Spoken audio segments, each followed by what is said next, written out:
துடிப்பான காட்டின் மையத்தில் உன்னதமுமான சிங்க மன்னன் லியோவின் தலைமையில் பல்வேறு உயிரினங்களிடையே அமைதி நிலவியது.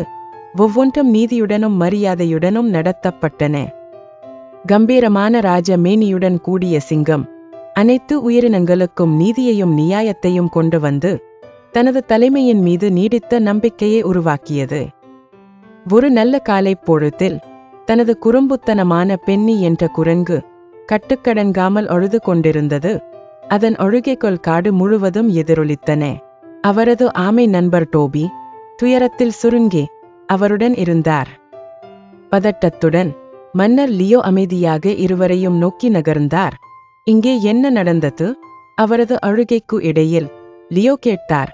டோபி தனது தங்க மாம்பழத்தை நான் திருடியதாக குற்றம் சாட்டுகிறார். ஆனால் நான் உங்களுக்கு சத்தியம் செய்கிறேன், நான் அதை திருடவில்லை. டோபி ஏமாற்றம் நிறைந்த குரலுடன் தொடர்ந்தார். பெரிய பழைய மரத்தடியில் எனக்கு பிடித்த தங்க மாம்பழத்தை வைத்தேன். ஆனால் நான் திரும்பி வந்தபோது அதை யாரோ திருடிச் சென்று விட்டனர். நான் பார்த்தபோது பென்னி மட்டும் மரத்தின் அருகே நின்றது. மாம்பழத் திருட்டுச் செய்தி காடு முழுவதும் பரவியது. எல்லா விலங்குகளும் திருட்டை பற்றி பேசத் தொடங்கின. தனது அதிகாரப்பூர்வமான பாதத்தை உயர்த்தி மன்னர் லியோ, நமது ராஜ்யத்தில் உண்மை இல்லாமல் நாம் ஒருபோதும் அவசரப்பட்டு தீர்ப்பு வழங்கக்கூடாது. இந்த பிரச்சனையின் யதார்த்தத்தை நாம் கண்டுபிடிப்போம் என்று ஆணையிட்டார். மேலே பார்த்தபோது தன் கூர்மையான பார்வைக்கு பெயர் பெற்ற வயதான கிளே, கிளே, என்ன நடந்தது என்பதை நீ பார்த்தாயா என்று சிங்கம் கேட்டது. கிளே தன் இறகுகளை மென்மையாக்கி தெளிவான மற்றும் புத்திசாலித்தனமான துணியில் பேசினாள். காற்றின் வேகத்தையும் தங்க மாம்பழம் அருகிலுள்ள ஆற்றின் நீரில் உருண்டு வருவதையும் நான் பார்த்தேன். மாம்பழத்தை திருடியது பெண்ணே அல்ல, இயற்கைதான் என்பதை உணர்ந்த டோபி பணிவுடன் பெண்ணியிடம் திரும்பினார்.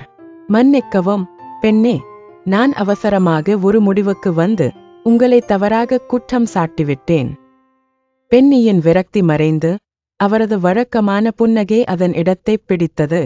அதை மறந்துவிடு டோபி. நாம் எதையாவது இழக்கும் போது உணர்ச்சிகள் அதிகமாகின்றன. அதை மறந்து மகிழ்ச்சியாக இரு. அமைதி திரும்பியதை மன்னர் லியோ ஏற்றுக்கொண்டார். உண்மையான நீதி அவர் அனைவருக்கும் நினைவூட்டினார். ஒரு முடிவை எடுப்பதற்கு முன் உண்மையை அறிந்து கொள்வதில் ஆர்வம் காட்டுங்கள். அன்று முதல் அனைத்து விலங்குகளும் மகிழ்ச்சியுடனும் வாழ்ந்தன. சிங்கராஜாவின் கீழ் வழிநடத்தப்பட்டு மீண்டும் காடு அமைதியாக மாறியது.